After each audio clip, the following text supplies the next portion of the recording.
હાલ સમાચાર આવી રહ્યા છે ભરૂચ જિલ્લાના આમોદ તાલુકાના રોડ ગામના પાટિયા પાસે ઇકો ગાડી અને ટ્રક વચ્ચે અકસ્માતમાં 6 લોકો ઇજાગ્રસ્ત બન્યા. ઇજાગ્રસ્તોને 108 મારફતે આમોદ સામૂહિક આરોગ્ય કેન્દ્ર ખાતે સારવાર અર્થે ખસેડ્યા. વધુ સારવાર અર્થે જંબુસર ખસેડ્યા.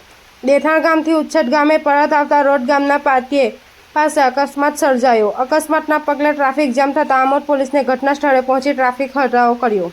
આમોદ તાલુકાના રોડ ગામના પાટિયા પાસે ગત રોજ સાંજે 5 કલાકે ઇકો ગાડી અને ટ્રક વચ્ચે ગંભીર અકસ્માત સર્જાયો હતો. ઇકો ગાડીમાં બેઠેલા 6 લોકોને ગંભીર ઇજાઓ થઈ હતી. ઇજાગ્રસ્તોને 108 મારફતે આમોદ સામૂહિક આરોગ્ય કેન્દ્ર ખાતે ખસેડવામાં આવ્યા હતા. જંબુસર તાલુકાના ઉચ્છદ ગામના લોકો દેઠાણ ગામે ગયા હતા, જ્યાંથી પરત ફરતા રોડ ગામના પાટિયા પાસે ટ્રક સાથે અકસ્માત સર્જાયો હતો. આમોદ પોલીસે ઘટના સ્થળે પહોંચી આગળની તપાસ હાથ ધરી હતી. રિપોર્ટર અલમાસ બાદશાહ, આમોદ.